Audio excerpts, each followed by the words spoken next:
What's going on, guys? Welcome back to the channel. In this video, we're going to be taking a look at the 2024 Subaru Solterra Touring. Now, I've been working on a full review of this vehicle over on the Bachman Auto Group channel. That's what I do for work. If you want to know all the nitty gritty, like cargo space, interior volume, all that kind of information, I talk about it over on that channel. But here, I'm just going to grab my phone. We're going to walk around this entire vehicle and talk about all of the cool accents to it, and then take it for a quick test drive and see if this EV is one worth considering. Now, if you guys are unfamiliar with the Solterra, it's a partnership with Toyota. Toyota owns a part of Subaru. So they've worked together to make this EV for Subaru specifically, but it is essentially the body of the BZ4X with some Subaru specific things. One of those being the 8.3 inches of ground clearance that are standard on all Subaru SUVs, Subaru's award-winning symmetrical all-wheel drive. If we come around front, you can see basically this is just a BZ4X. Like it's almost identical, but obviously you've got a Subaru badge instead.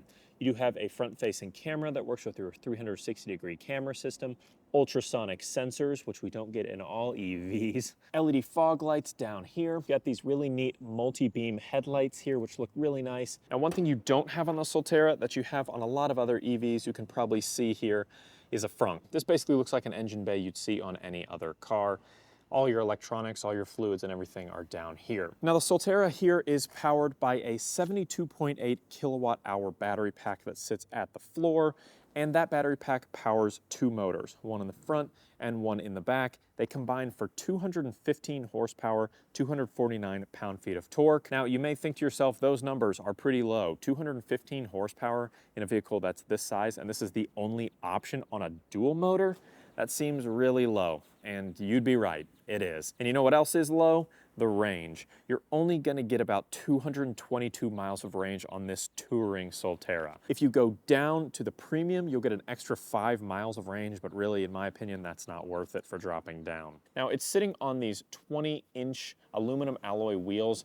Interestingly, these aren't very, EV-esque wheels. I think they look nice nonetheless, but, they're a little less aerodynamic than you might think, and they're pretty big at 20 inches. So that might be part of the issue when it comes to range, is just the wheel size and the lack of aerodynamic caps of any kind. And then just in case you didn't know that this was an EV, they just put it right here so you don't forget.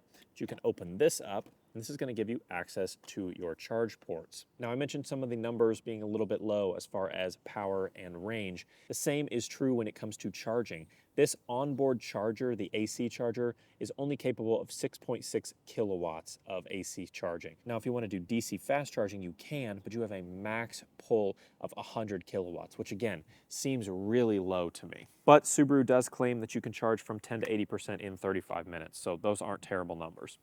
Some standard features that you get on most vehicles: keyless access, power folding mirrors. You do have cameras up underneath as well that work with some of the safety systems and the 360-degree camera views. You have a split pane panoramic roof up top. And while the Solterra has some pretty pedestrian numbers when it comes to performance, it does have some really nice body designs that I'm a big fan of. I like this split ducktail spoiler that they've got going.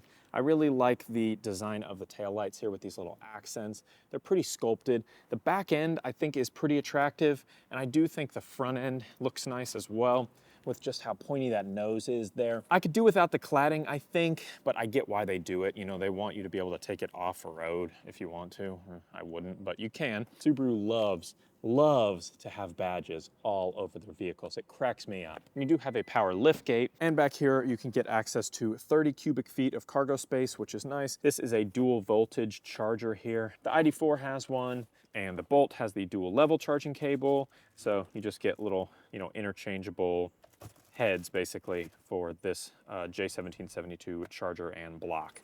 So that's nice. Cargo shade, Harman Kardon speaker system. If we hop back here to the rear seats, I think you'll notice if you do check out a Solterra, even on the highest trim level Touring here, you still have some pretty low quality cabin materials, and that's disappointing for a vehicle that costs $54,000. You do, however, get a ton of back seat volume here.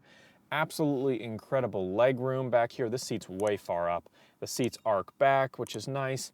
You've got a really outdated looking panel here, but you do have heated seats in the back and rear vents. The materials aren't great, but overall the comfort of the second row is actually pretty nice. Here in the cabin, you can see what Subaru calls their StarTex seating surfaces, and these are just appointed with that StarTex material. It's basically like a vegan leather weather repellent material.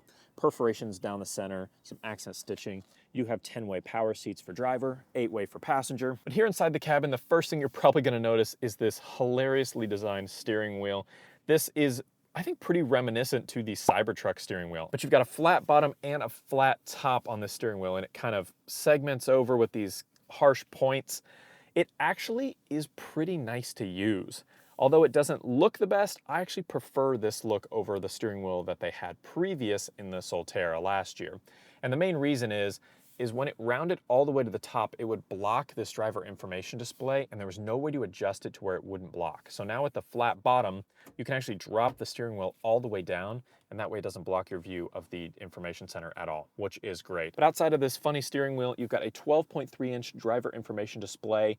This is a Toyota style display, not Subaru, which in my opinion is a good thing. Toyota at least makes a capable infotainment system, unlike Subaru in my opinion, so I'm glad that they chose to use this one. You've got a nice mix of kind of software buttons and hardware buttons here by these buttons you can push here. They're not haptic though, they don't give you any kind of feedback unfortunately, but they do function and they give you a little audible feedback. Then this whole center console here has a lot of features going on: electronic parking brake, different drive modes here. You can switch through normal, eco, power, and then you can use your X mode as well. That's a Subaru specific thing. Then you've got a semi self park feature, which you can check out a demo of over in my full review. And then you've got your shift system here. Now this is a push button park.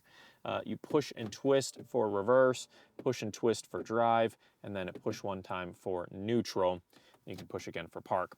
Now, one of the things that drives me the most insane about the Solterra here is just that it's covered in this fingerprint magnet black plastic. It's gloss black or piano black plastic, and it is my worst nightmare.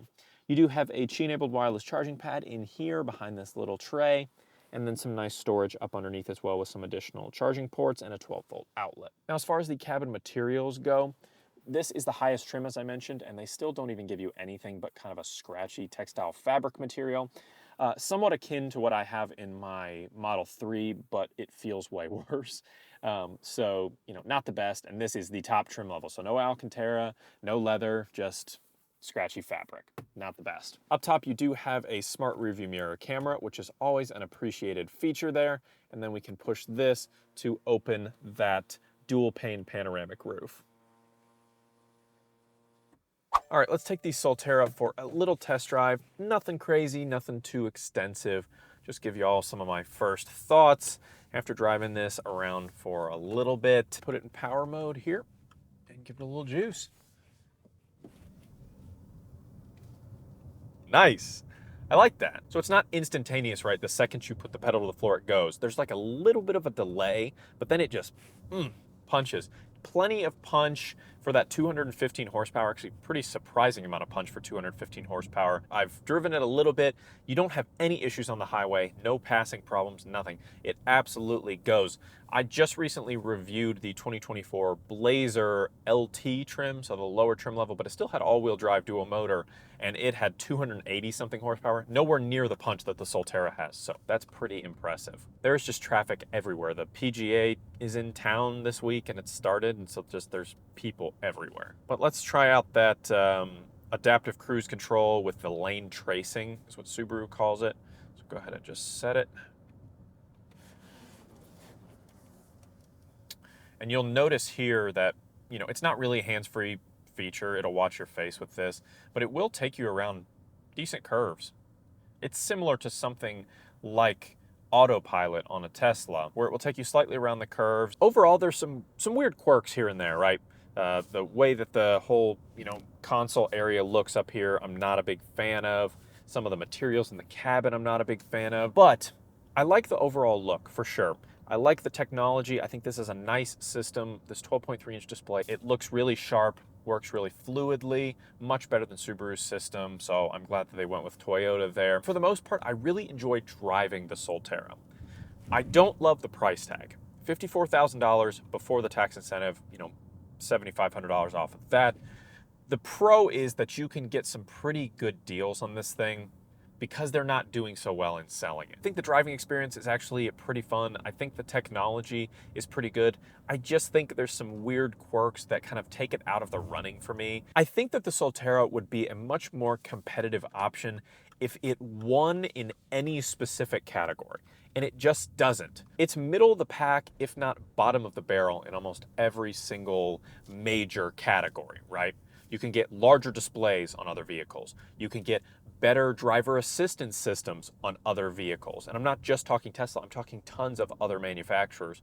You can get much faster charging speeds. You can get much faster acceleration. You can get more horsepower. You can get more range by a good bit on other manufacturers. You can get the same, if not better, cargo capacity and much, much better interior design and material quality. You get what I'm saying? It doesn't win in any of the major statistical categories or comfort and convenience categories. That's why I think EV enthusiasts are really going to stay away from the Solterra, but that doesn't mean that it's not a viable starter EV for someone that wants to make a seamless transition between driving an ICE vehicle and an electric vehicle. Because I think this Solterra form factor and style helps bridge that gap a little bit. But I'd love to hear what you guys think about the Solterra down in the comments section. If you enjoyed the video, drop a like for me, and don't forget to hit subscribe so you don't miss every single new video the second I hit publish. We'll see you in the next one.